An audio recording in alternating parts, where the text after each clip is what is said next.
Presenting for tonight's Florida School Counselor Association is Mrs. Grace Wilhelm, a school counselor with more than 20 years of experience at the elementary and middle school levels.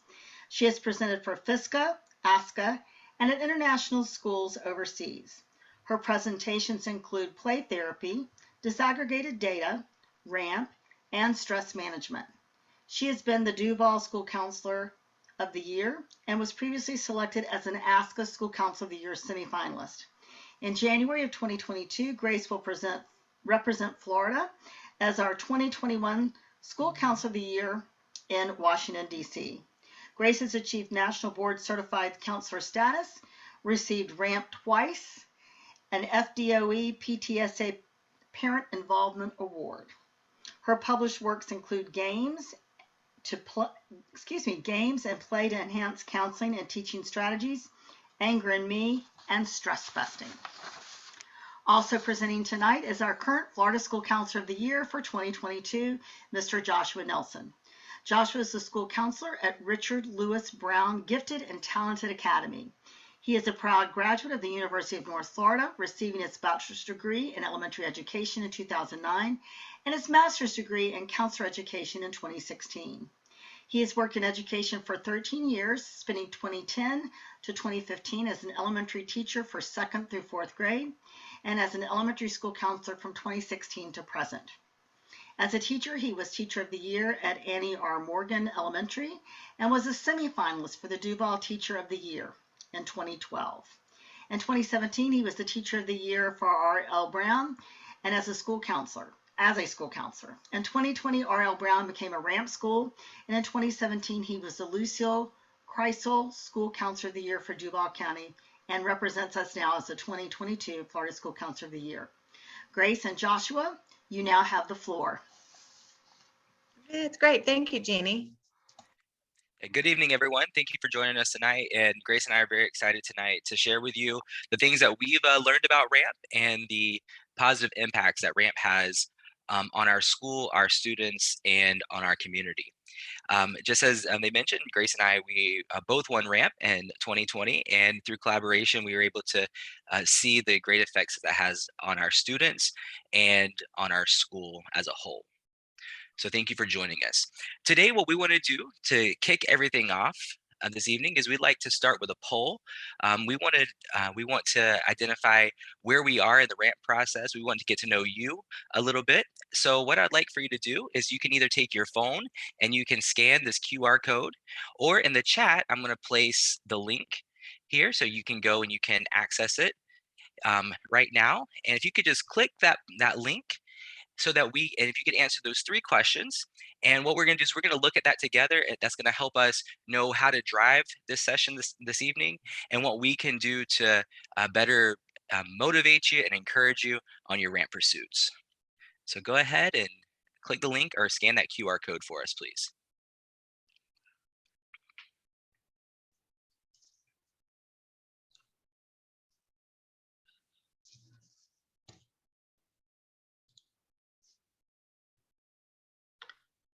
This is just a little taste of what it's like to survey your students, your faculty, or people that you're working with, and using it in Forms to get instant data where Forms does all the work for you.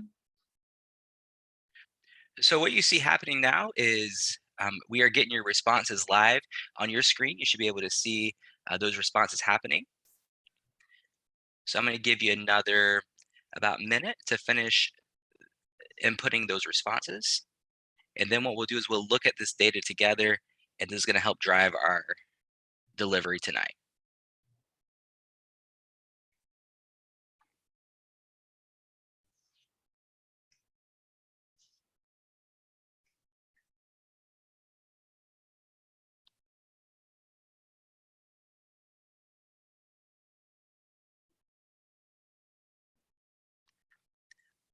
Okay. So if you haven't completed, if you'll go ahead and complete that in about the next 10 seconds, we're going to get started by looking at what we see here.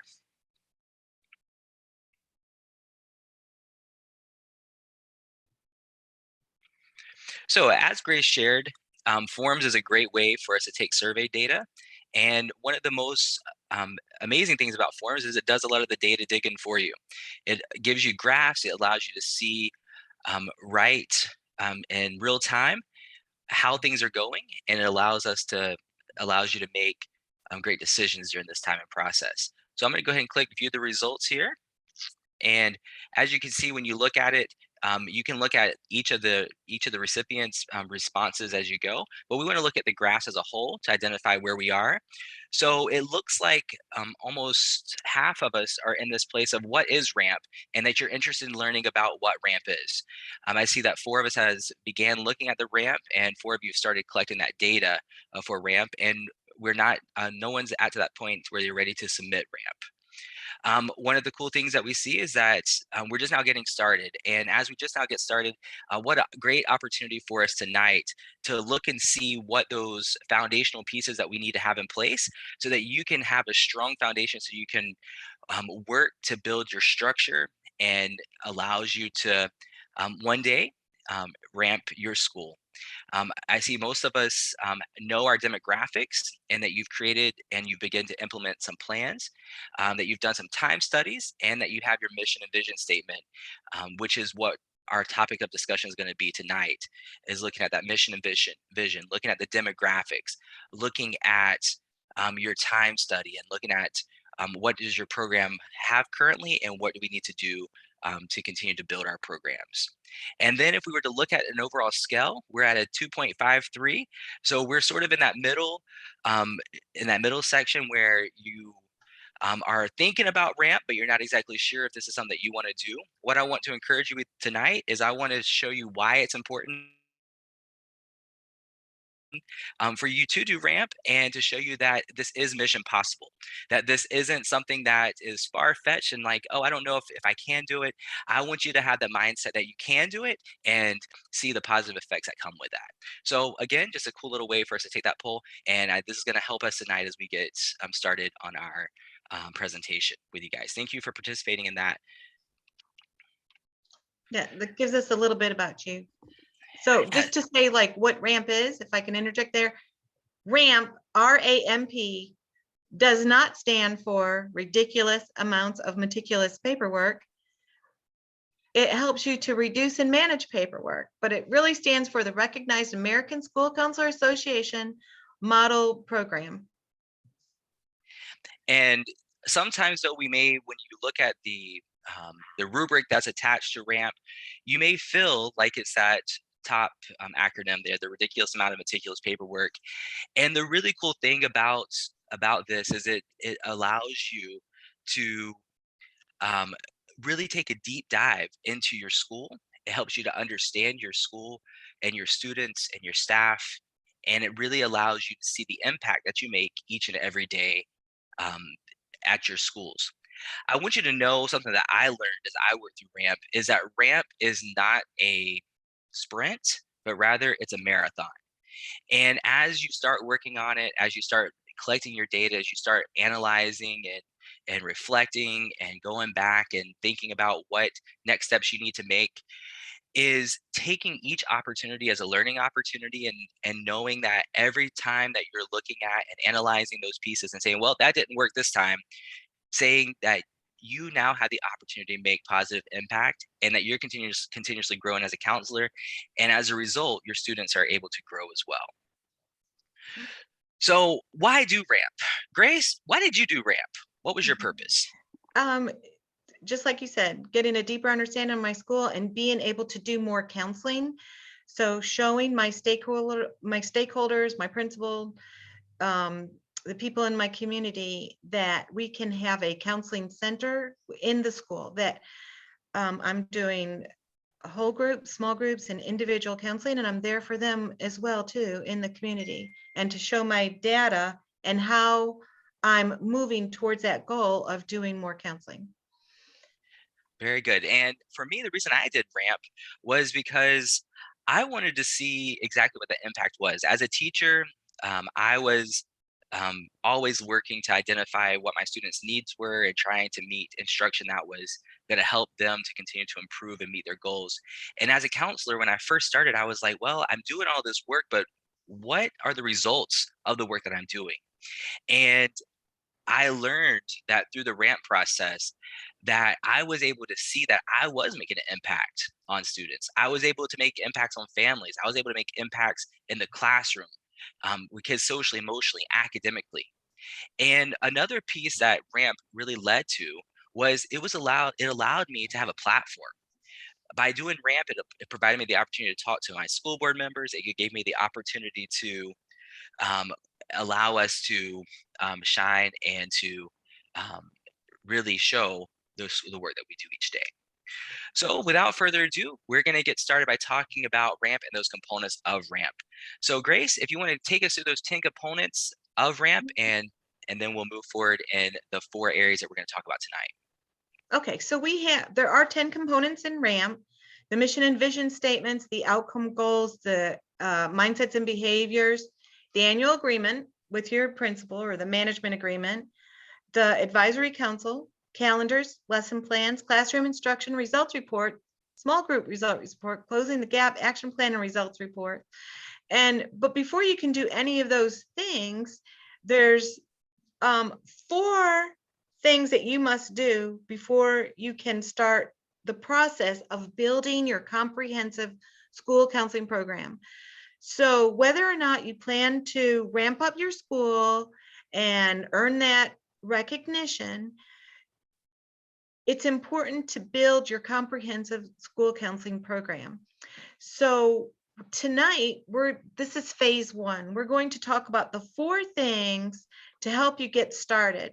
We're going to assume that everybody knows the demographics of their school. That means you know how many students you have in ESOL, how many students are free and reduced lunch, how many students have a 504 plan, have an EP for gifted, or are in special education. We're going to assume that you know the demographics of your school. And then we're going to go ahead and jump into the 4 parts tonight to help you to start phase 1 of your comprehensive school counseling program. To go over the survey data and go over a time study, how to do the time study, and how to do your mission statement and how to do your vision statement. So those 4 components are going to be called phase 1, and that's what we're going to emphasize tonight. So as Grace shared about the demographics, is that this is important because if you don't know your demographics of your school, then it's going to be difficult for you to implement the rest of the components there, knowing and creating annual student outcome goals, being able to create your advisory council, because you want it to represent your advisory council to represent the demographics in your school. Knowing what your needs are in your school is so important across the board to move forward. So one of the first things you have to do is, once you have identified those demographics, is you have to do a program assessment. And ASCA, if you look on their website, they provided you with a program assessment tool that you can use. This is from the newest edition of the RAMP application. This is their template that they've provided for you, so you can see what that looks like. But Grace is going to share with us tonight how she completed her program assessment and how it was beneficial in her implementing and starting her comprehensive school counseling program. Okay, so what Josh just showed you was the program assessment from the 4th edition. So RAMP has different editions. This is the program assessment from edition 2, the 2nd edition, because if you go back to the 2nd edition, there's just a lot more detail in it. So what I did when I use this, and this is exactly what I did submit for RAMP, I started mine back in October of 2017, my first year at the school where I am. This is my 5th year in this elementary school. And in October of 2017, I marked everything I did in the assessment in black. And then in January, I did it again, but in red. And then the 3rd time I did it in green, so I could see where I was making progress or where I needed to make some progress. So you can just scroll a little bit quickly through that. So this is from the 2nd edition, and and it has a lot more detail than the fourth edition assessment tool. So if you are submitting for RAMP, they want you to use the assessment tools. So they're going to want you to use that the fourth edition assessment. But on the side, you can just use this one, which has a lot more detail.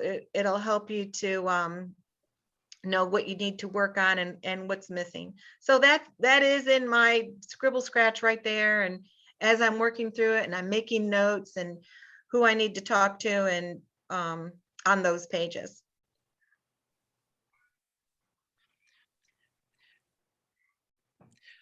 So the purpose in doing those program assessments is because it helps you stay on track. It allows you to see the progress. Just as I mentioned before, when we look at RAMP in our school, it's not a sprint, but rather it's a marathon. So working through that for the course of years is recommended before applying for RAMP, that you look at data between 3 or more years so that you can identify what are your areas where you're at and what do you need to do to continue to make that progress to creating that comprehensive school counseling program. And the other nice thing is it helps you put everything together in your program. When we look at your comprehensive counseling program and RAMP, it's important to make sure that you begin to collect and hold all that data so you can look at your effect of change over time. It also helps you to organize all your information as you're going the process. So creating a notebook and then beginning to put all those documentations together definitely isn't that phase one piece. So as you're working on things, create a notebook, color code that notebook, and then begin to track it using your program assessment to help you know what your next steps are. It also is a great tool to use when you're advocating with your principal and administrators, letting them know this is where I'm at, these are the things that I need to do, and this is what I'm planning on doing to help us create a more comprehensive school counseling program, and then showing the data and the positive impact that your work's doing with students. The next piece that we have is survey data. That's essential in helping us and our foundational pieces for RAMP. And so when we think about survey data, this is data that we use to measure the perception of students around the perception of students. And it's not just for students, but it can also be for parents, for teachers. It's your climate surveys. So if your district provides climate surveys, you can use those and looking to see the climate of the school and seeing how you directly affect that. Looking at district surveys, looking at your school improvement plan is a great tool to look at and to use to see what the academic needs are in the school, to see what you can do, what lessons that you can teach, what small groups you can pull that can help work towards that school improvement plan and those academic needs. Creating student surveys they can be short, they can be long, or they can be really short, they can be longer. But creating surveys to identify what the needs of the students are, identifying needs assessments of the school, having teacher surveys, it can be likes or dislikes, and what you know and what you want to know. Having those open-ended questions are sometimes the most beneficial surveys they take, because students, they'll be able to share with you what their feelings are, and it's not limited to a Likert scale, or it's not limited to a yes or no. It gives you a wider, broader view of what's going on. So we're going to start with 2 examples of surveys that Grace created at her school and implemented, and then I'm going to share with you a few of the examples that I've used at my school as well. So Grace, I'll have you talk about your first survey here. Okay, when I first started, first started by looking at the climate surveys. These were surveys that the district had are sent to our school, and the principal sent them out to parents that completed the surveys. And I found that in looking at these surveys, we had a lot of absenteeism, and we had a lot of kids that just did not like going to school. In fact, they hated school. Hey, we had a lot of hate school. So I created a survey that I called a school likability survey. So it included some different statements. But this first survey that Josh has up here was my yes/no survey. And this was, I just had the kids read the survey and mark yes or no, and then So say, for example, if I had 50 students in the 5th grade that did this survey, then I would just write the percentages next to them for who was a yes in that category. If the students wrote their names on the survey, I could go back and look at particular statements and help them with that. So it gave me some starting points of students who needed some help with some certain things. And using this survey, I was able to select some of the curriculum that I wanted to use or select different lesson plans. And then if you can look at that next student survey, yes, this one. This is my school likability survey. So I like my teachers, I like school, I'm happy at home, I love school. And I have that in there twice because that's like a lie detector. And this was for a 4th grade class. And then I put the percentages out there. So 100, so, okay, so let's keep it right there. I have a best friend at school. So 94% said they had a best friend at school, and that was in the fall. And then in the spring, 95% said they had a best friend at school. So this didn't present like a big need. But for those students that did not have a best friend at school, I could go back and, create a small group for them or do some things for them at lunchtime with some lunch bunches where I would draw them in with some other kids to have them make friends. And another thing that I learned about my school with these surveys is that I found out there were students who did not know the names of their classmates. So I did some things like Hello Bingo and Hello Jenga to help the kids learn the names of the students in their classroom. So because that's like really hard when you go to school every day and you don't even know the names of the kids that you're sitting next to. So this is how I broke out the data. So for example, I'm looking at who's scoring a 5 and a 4, making the tally marks for that. And then I do it in the fall and I do it in the spring. I give them the exact same survey in the spring and in the fall. At the bottom where it says, who do I live with? On that survey, I have them write down the names of all the people that live in their home. So 50% of the students said they live with their mom and their dad. And then I also do a survey of the last question, open-ended. When I grow up, I want to be, and in tallying those, 44% of the students chose a STEM career. And in the spring, 50% of the students chose a STEM career. And I wanted to know how many students knew my name. And I did not count spelling. So just as long as if they knew what my name was, 41% of the students knew my name, and then 59%. But this is like kind of a little bit skewed with these last two questions here. When I grow up, what do I want to be? And my counselor's name, because some students in the spring only rated their numbers here, and they did not answer the 2 open-ended questions. So the number of students that completed with number N is 16 students completed this particular survey, and then 22 students completed it in the spring for this same homeroom. Okay, so some examples of surveys that I provide to my school is I use forms. I use forms a lot. I think it's an awesome tool just because it's easy to collect data. It's easy for us to process the data and to be able to make quick ways to implement the programs that we're looking for. So for example, for the winter, I sent the survey out to my teachers, asking them to think about what they saw were the biggest needs in their classrooms. And this was a twofold survey because I could then look and see what their biggest needs were in the class. And then once I was able to get all the teachers' data together, I could see what the biggest needs were across the school. I also asked the teachers to provide students' names that fit into those first 2 categories that they thought were the biggest needs. And then I was able to use that to implement small groups within my school, which was a very efficient way to complete it. So you can see here This is from 2 teachers. One of these is from a kindergarten teacher and one's from a second grade teacher. The biggest needs in one of the classrooms was social skills and self-control, and the biggest needs in the second grade classroom was friendship and resiliency. So looking at that collectively, I was able to then pull students based on those needs and identify some small groups that we could work with to help those students, and we could create that program, that comprehensive school counseling program.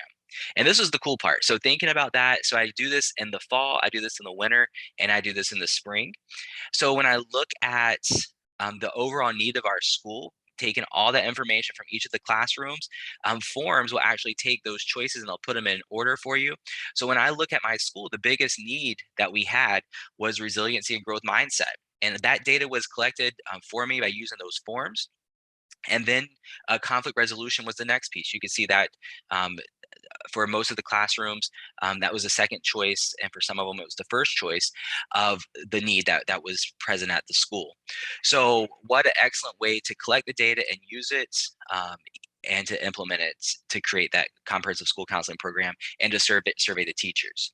I've also created forms for kindergarten students, and each of the grade levels at the school, using like a Likert scale with smiley faces by asking students about how they feel, if they feel safe at school, identifying if the students treat each other with respect, talking about if their teacher treats them with respect, and if they do their best on their schoolwork. So using this information again in the fall, winter, and spring, we're able to show growth. And the nice thing is that you can pull that data, use that data, and you can see the trend across the school. I've also created parent surveys, an excellent tool to be able to use to collect data from parents, identifying about our school and communication, identifying and using those open-ended questions is a great way, asking, what are 2 things that you feel like we do well at our school? What are 2 things that you would like to see changed at our school? And asking parents the best ways to communicate. Something about my school, we're a very diverse school. We're a magnet school, so we have students that come from all over the city. So for some of our families, it's easier for them to get the newsletter. For others, it may be easier for them to use the social media type of resources. So collecting this data is awesome. And ways that you can collect the data is you can send that home in a survey, or sorry, in a newsletter, put a QR code in there, and parents, they can take and scan it, and you can get that survey right away. Something else that we've done is we've stood in the carpool line with iPads, and we've been able to pass it down the car line, so parents, they can complete the survey in that manner, or parents, they can come in and complete it at the school, or if they request, they can get a paper copy of the survey. Again, by compiling each of these data points, it allows us to know what our needs are at the school.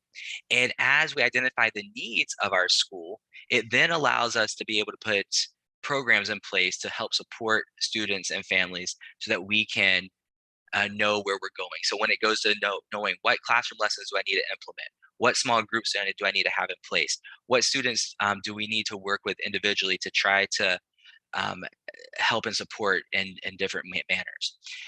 Surveys, I think, are probably one of the most important pieces. When I first got to my school, so we were a restructured school.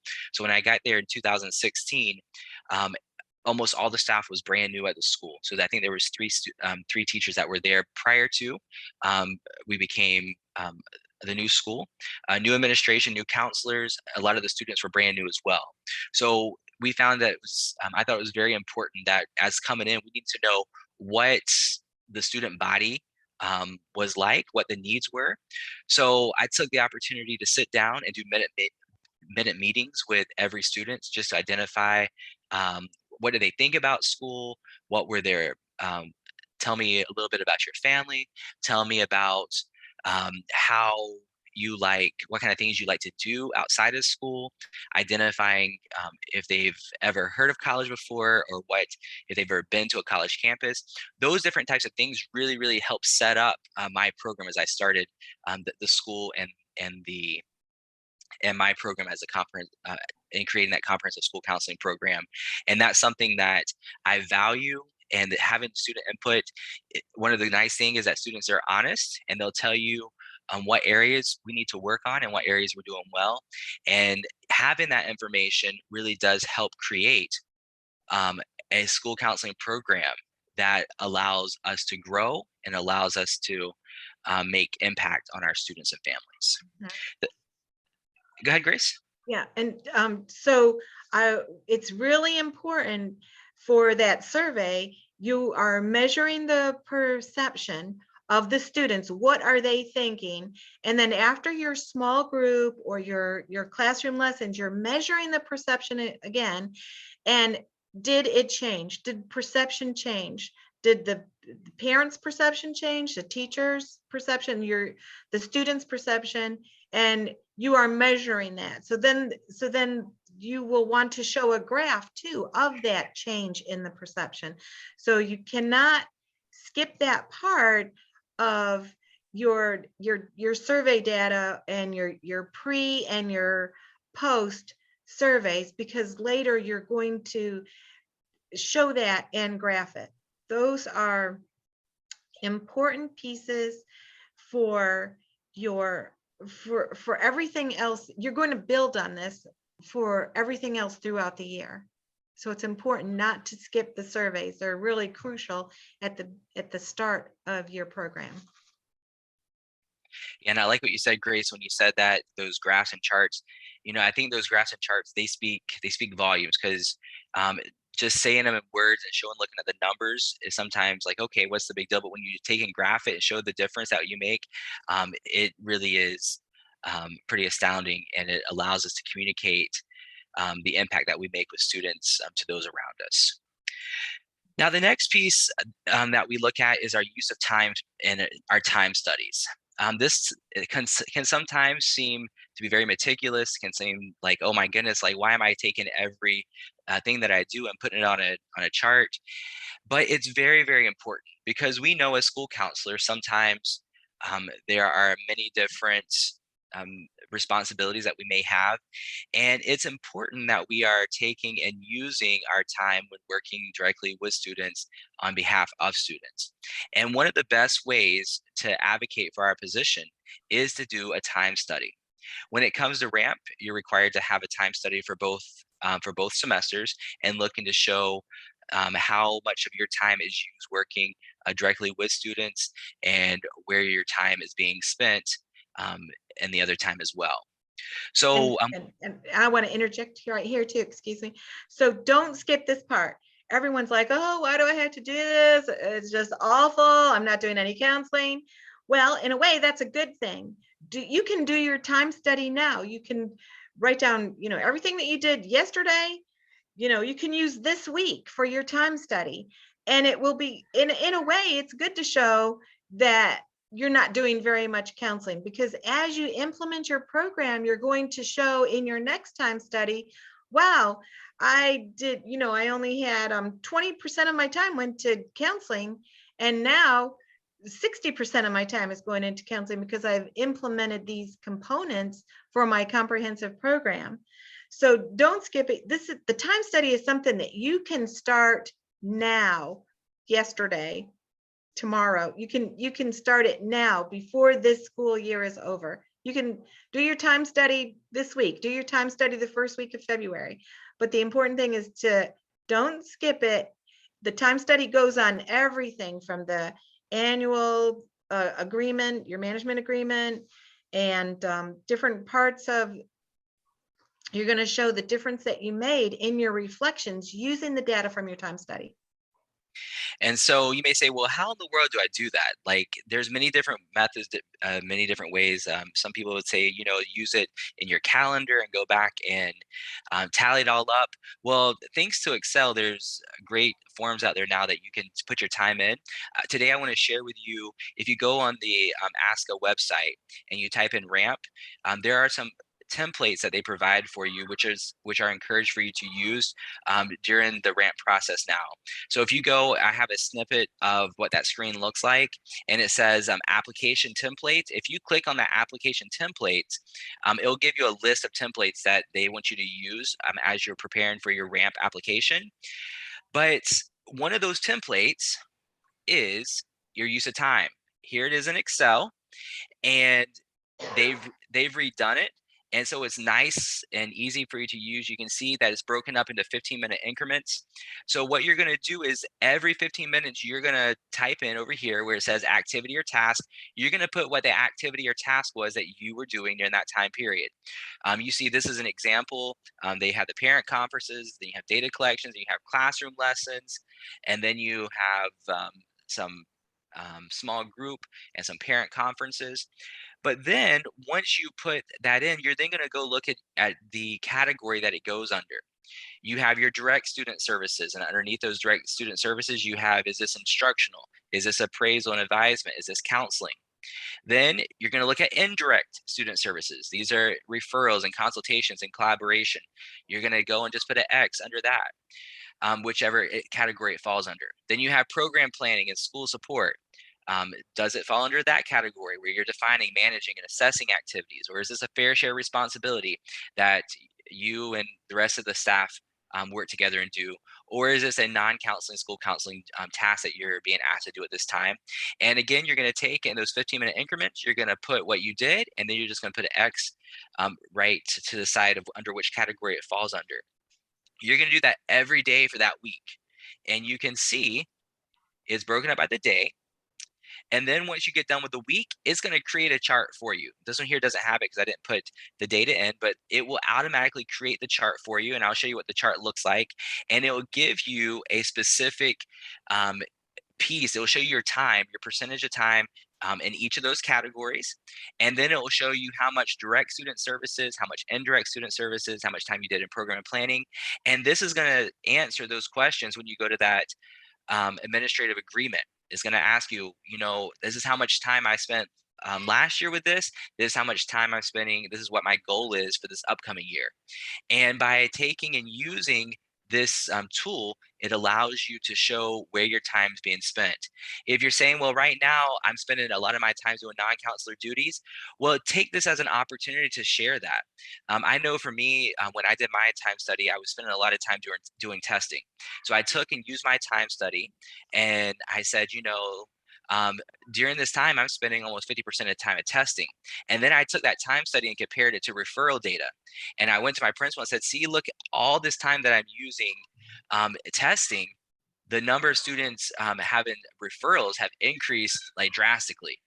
And so what I was able to do is I was able to visually show my principal that, and she was like, oh, we got to do something, because we want to make sure that our students are able to learn and while in the classroom, and then also finding other people who could do testing. So it was an excellent tool to be able to use to advocate at that time. This is another example of a time study. This is what I used when I submitted to RAMP, was this time study.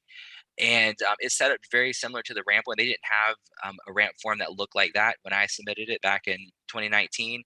But again, easy to use. Again, you take and you put your information in, and here are those charts. And you can see how much time you're spending in each of those areas.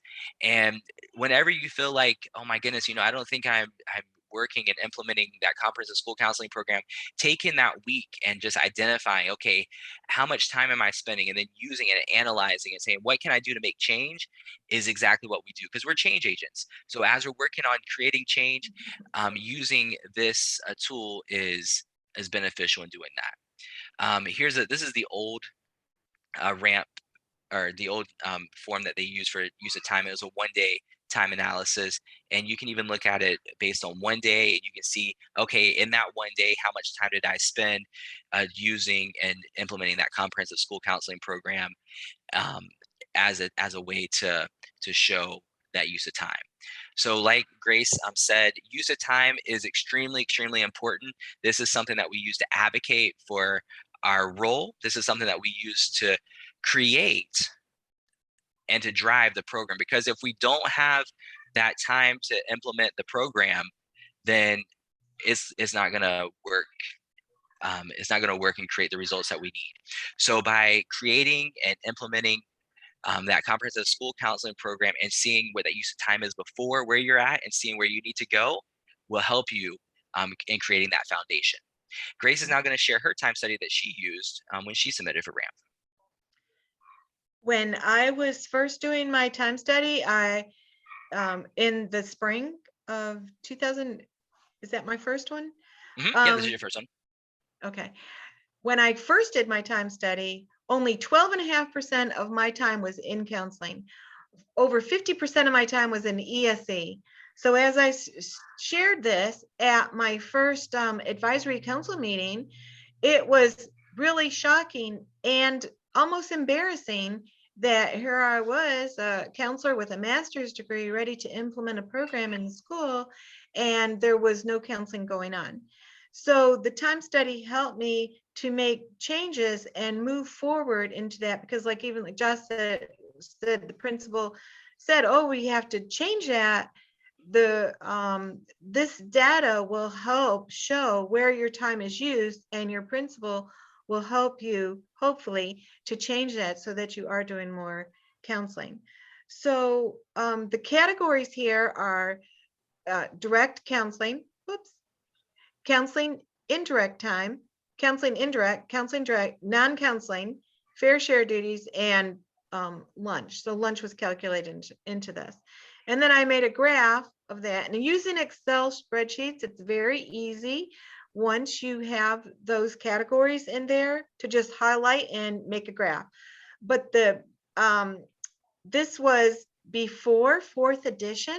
So in the 4th edition, ASCA does want you to use those templates that they have. And like Josh showed you, when you are writing in there and putting the X in the little boxes, it will automatically compile your time, it'll calculate it, and it will automatically make the graph for you.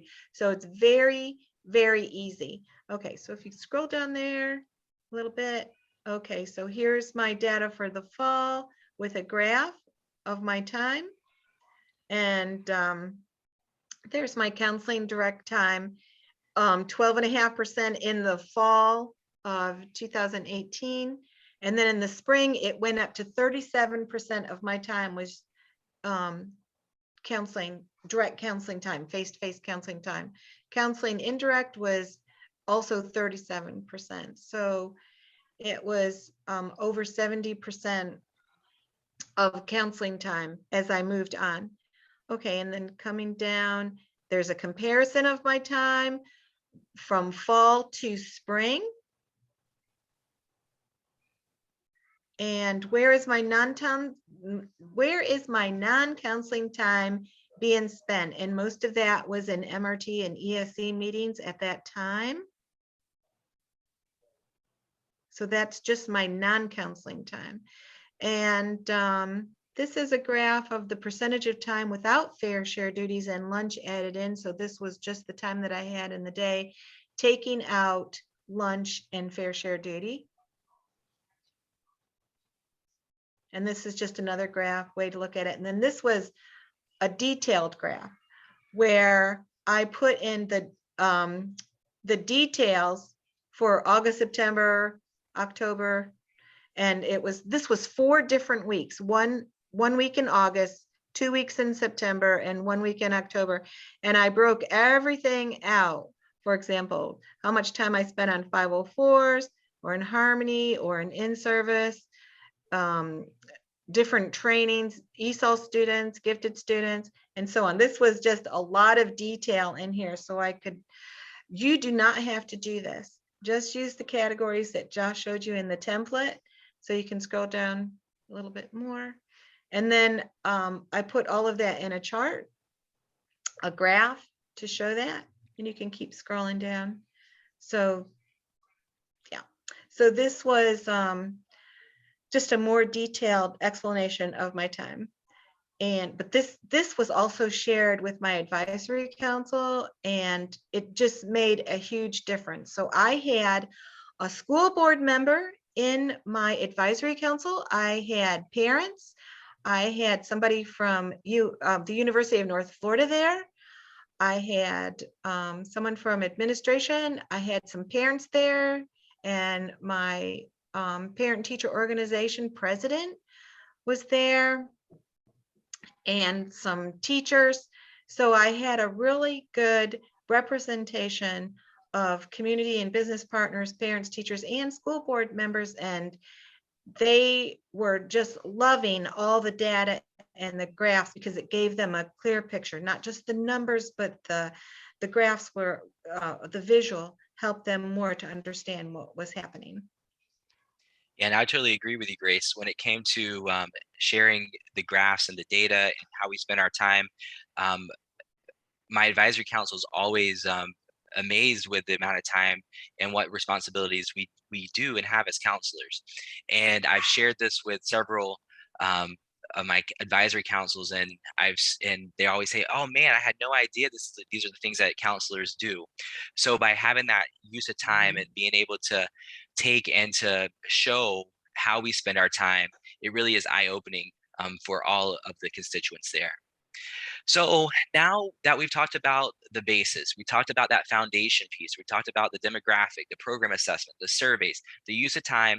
Now it's time to really jump into those 10 components. And today we're just going to end by talking about component number one, which is your mission and vision.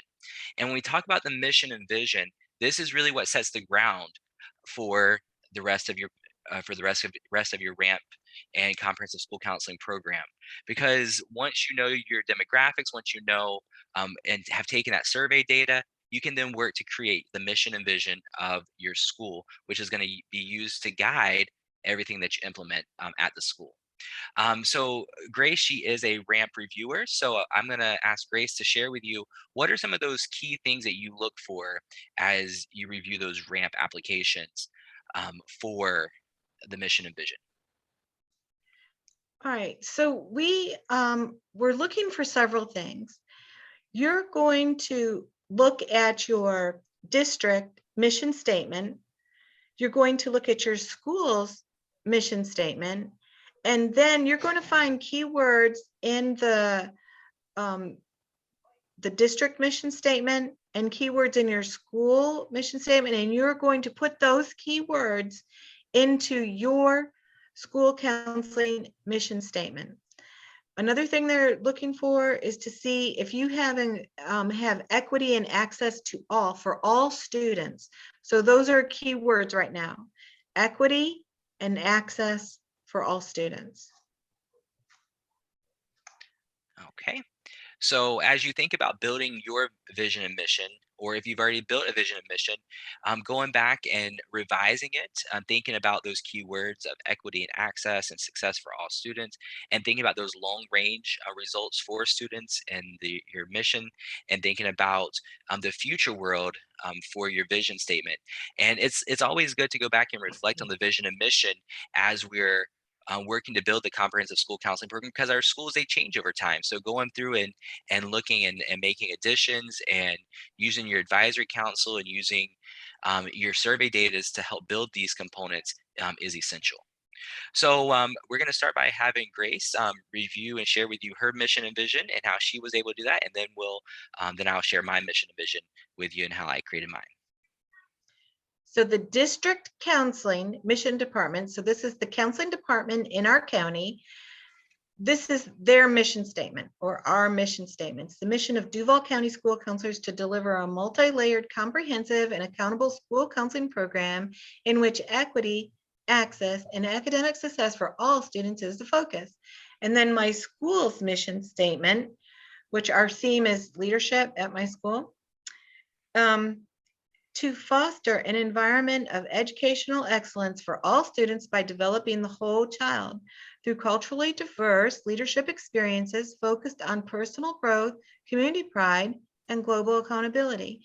So then I picked out some of those keywords and I put them in my mission statement for my school.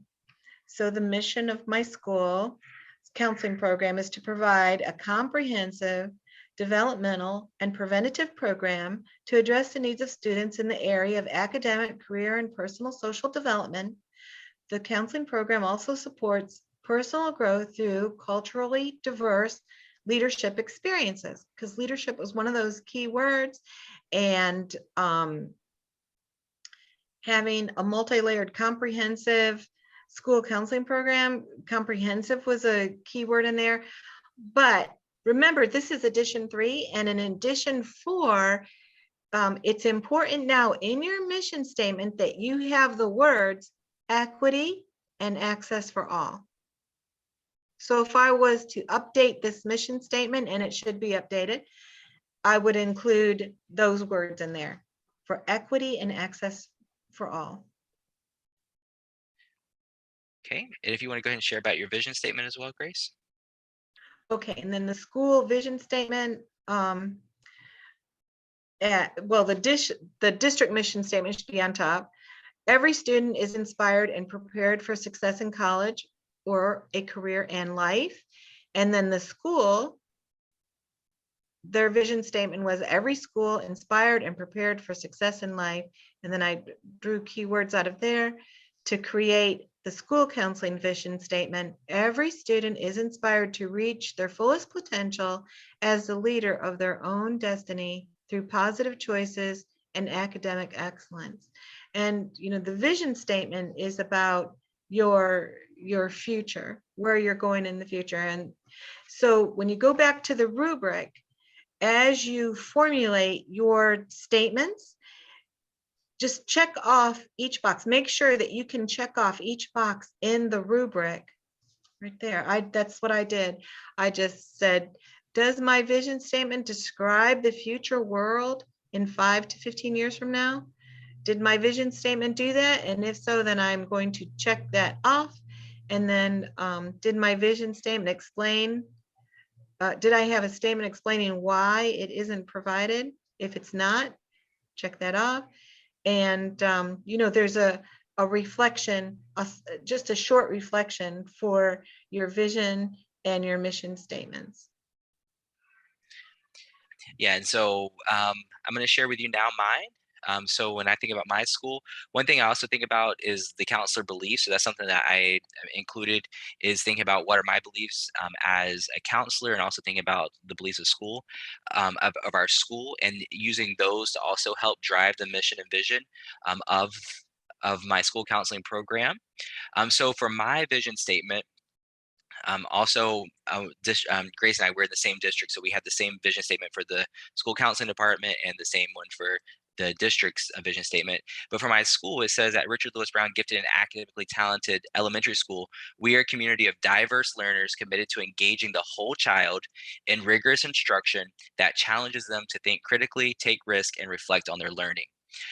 So I took that vision statement and I implemented that into the school counseling programs, which is all students will learn how to interact positively with others, will develop healthy relationships with peers and adults, will inquire and use coping skills to overcome challenges at school and in the community, and will engage in rigorous instruction. So you can see I've included the rigorous instruction because we are a gifted and talented school. So that's something that we're working to always do, is to provide that rigorous instruction for all students. And then that development of the whole child, I broke that down into what I want to see my students be able to do using survey data, using parent questionnaires, and using a teacher feedback.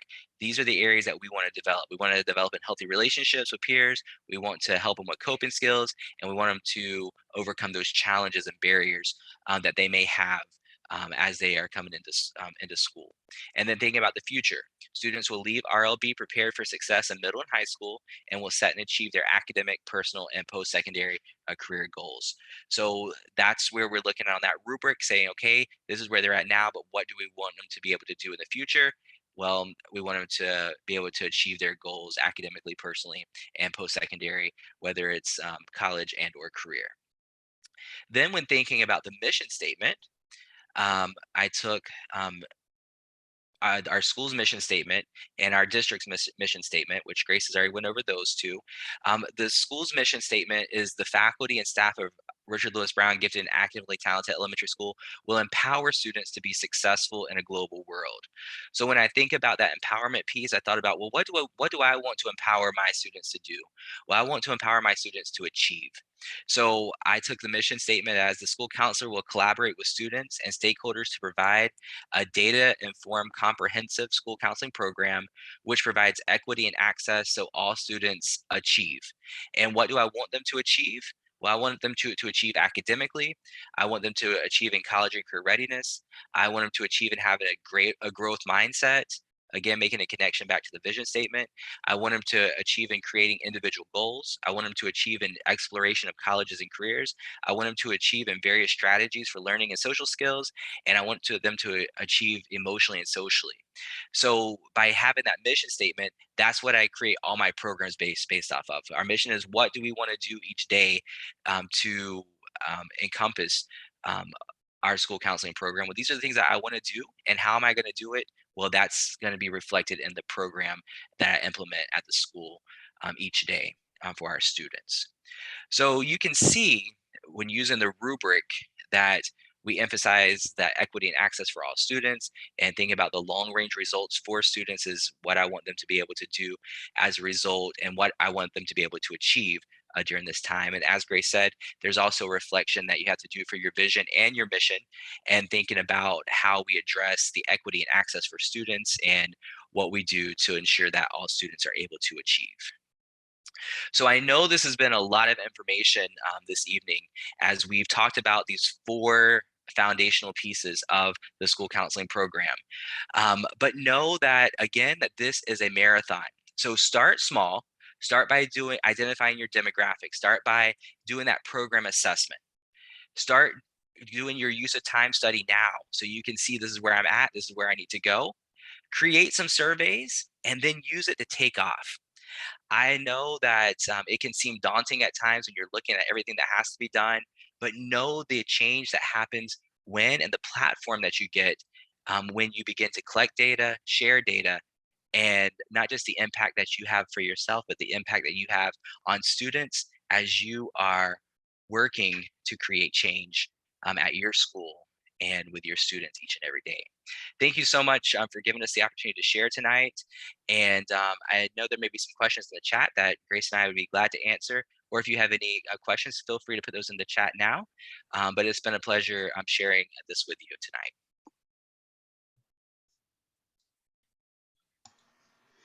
Thank you so much, Josh and Grace, for your expertise and for sharing with us tonight. If anyone has questions, Holly, will you let us know if you see any questions in the chat that anyone has, or you can just unmute your microphone and we'll be glad to answer any questions. You guys did such a fabulous job of explaining it. I don't know if we have any questions, but Holly, what do you see? I really didn't see very many. There was a couple of, comments just about the program assessment tool, how awesome that was. And Lucy mentioned how she loves minute meetings. I've never heard of minute meetings myself, but they sound like, I guess they are just what they sound like, a very quick meeting with each of your little kiddos. So but no, and then I do know I had remembered that the ASCA app does have something online where you can type in time, study or use of time. And so that's kind of cool too. So Susie Coker had responded to me that, yes, I had not dreamt it, because I wasn't sure if maybe I had dreamt that or not. I'm just looking at some more, just lots of thank yous and feeling more confident that believing that they can do this. I do want to get that before everybody starts heading off, because we're down from 27 to 23 participants. That evaluation survey, the link. So folks, don't go. We have a real quick evaluation survey. We would love for you to be able to take very quickly for us. So I'm going to post that in the chat.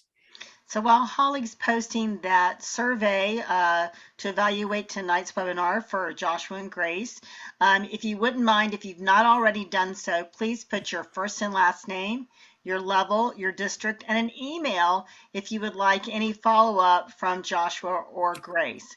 I did see a question come across. Would there be other RAMP webinars? This is first of a 3-part series. This is phase 1. Grace, what will phase 2 include? Well, Jeannie, I don't have my notes in front of me Okay. right now for phase 2, Sorry, but don't mean to put you on I the think spot. we broke it up. Like, we're going to go over how to put together your mindsets and behaviors, because now that you know your demographics, you have some survey data, and you did your time study. we're going to put together some mindsets and behaviors for your program. And we're going to put together our program goals. We're going to write a couple of goals, and those will be SMART goals, and writing a SMART goal. And then your annual agreement will come next, because excuse me, that time study data will be in your annual agreement. Your mission statement and your vision statement will be in your annual agreement, and your program goals will be in your annual agreement. So it's really important to have all of that done before you can write up your annual agreement and go over that with your principal. And then you are ready to present to your advisory council. So in your annual agreement, you will put down the names of some of the people who will be at your advisory council. You'll select 2 dates, one in the fall, one in the spring, for your council meetings. And when you have your first advisory council, even if you're just starting out and not doing very much counseling, you're going to present your mission, vision, statements, your mindsets and behaviors, and your program goals. So your first advisory council will be very easy. The outline's already made for you. Awesome. So thank you. Thank you, Grace. We did actually have a couple of other questions. Let's see. Let's see, where can I find the Find the forms? forms, Somebody asked. yes. Mhm. On the ASCA website, and I believe, Josh, that's where you got some of those templates. Yep, that's where I got it from, and I'll be glad to when we send out the PowerPoint, we'll be sure to include those links there for you. Mm-hmm. And you do not Wonderful. have to be a member of ASCA to have access to the templates and the rubrics that are on the ASCA website. Right. Thank you. And then there's from Carly a question about the hard data. COVID really makes certain data points more difficult to track, like FSA levels. How should we account for this? Good question. Yeah, so thinking about like your academic data, I think is sometimes difficult, especially because a lot of students may not have taken the FSA last year because of COVID. So now you're like looking from starting from a different starting point. So maybe thinking about some other data that your district may collect can also be a tool. Thinking about if you use any type of baseline data to end of year data that you can look in to see the effects for this school year, to see how change may have happened with students and the impact. I'm thinking about like if you're looking at behavior, looking at your referral data from this year, from the beginning of the year, maybe looking at the first 9 weeks to the last 9 weeks and seeing if changes happen that way as well. Grace, what would you suggest? Looking at your attendance data. In fact, I don't think I used any FSA data in my data. I used attendance data. I used referral data. I looked at specific referrals. I used my overage student data. And then we have some test data where we monitor the students in academics called Achieve, iReady, Lexile scores, and then of course our perception data, the survey data, and how we made a change in perception, or what the students were thinking, or something that was a problem, and how we show that it has been minimized now.